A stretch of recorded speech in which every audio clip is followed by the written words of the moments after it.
And we're back with On the Record with Tiffany, and one of my favorite guests, my chairman of the board for Texas Kidney Foundation, Dr. Anil T. Mangla, and one of the country's leading first responders for contact tracing for this pandemic that we currently find ourselves in. Dr. Mangla, can you tell our audience a little bit about what Texas Kidney Foundation and the team of doctors and caregivers that we work with have come up with? Yes, thank you, Tiffany. So as the chair of the Texas Kidney Foundation, we have a few key goals that we are trying to focus on. And during this pandemic, those goals even become more important. Number one of those goals are to ensure that we are providing a significant amount of testing to our cohort, to individuals that are at risk of chronic kidney disease and people that may have chronic kidney disease, to ensure that they are identified. So when you're looking at screening, there's so less amount of tests out there in the community for chronic kidney disease, that there's a large number of individuals that have the disease. So our prevalence is so high in the community, but no one knows it because it's almost like a silent killer till it's too late. And I share that because that's exactly where I stood, and that's exactly how I got on dialysis. So our number one goal is provide testing, make sure the individual is tested, identified. Once that is happening, then we provide them and we forward them into categories of care and management. The other vital important part that we also focus on is to do with training and education. So we want to make sure once we have identified individuals, they are getting appropriate training and education, not just from our staff, but the experts in nephrology, experts with transplants, experts Cardiology. in dialysis centers. And so, they have a abundance of knowledge and information that they can actually seek with the organization we have and the organization which is surrounded by these experts. Again, we're also providing education in the community of just people who need to understand what chronic kidney health is and how to keep your kidneys healthy.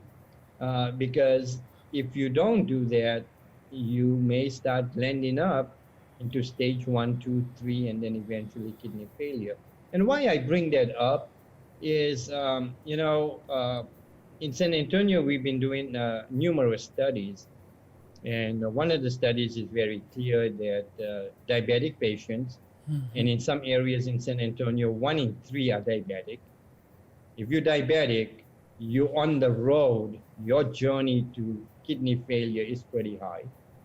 If you have high blood pressure, that's not any different. If you have obesity, that's not any different. But also we're working with physicians that are experts in vascular surgery, because diabetics are going through a high number of amputations. There's no better place for us to target our resources in working with those type of facilities and to ensure people are being tested, because if they are diabetic, going to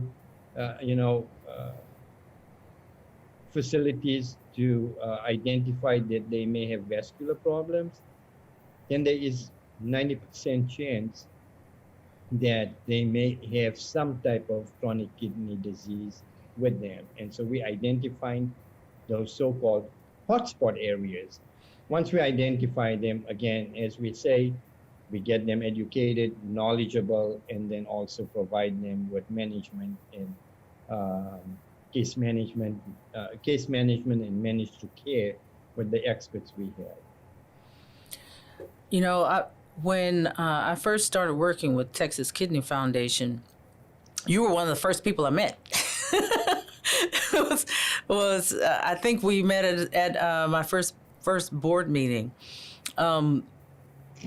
And when I look at how far the organization has come over that 3-year period,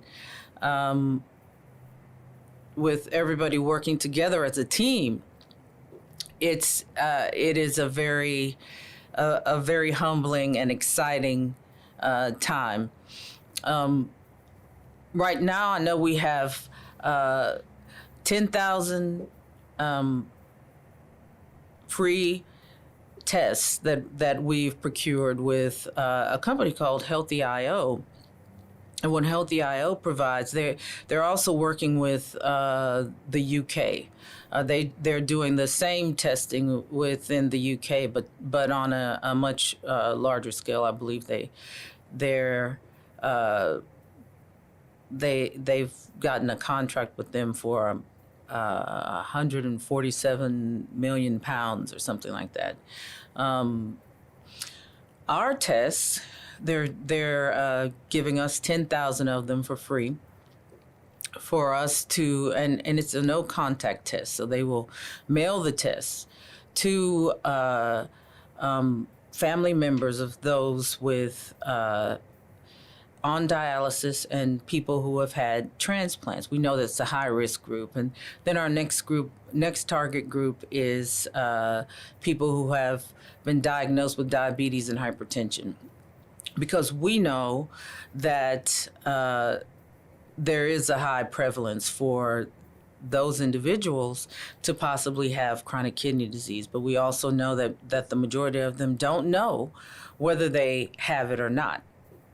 So this testing will be vital in terms of underlying conditions, because we know those underlying conditions that leave people vulnerable to COVID-19, that chronic kidney disease is amongst them, and so is diabetes, and so is hypertension.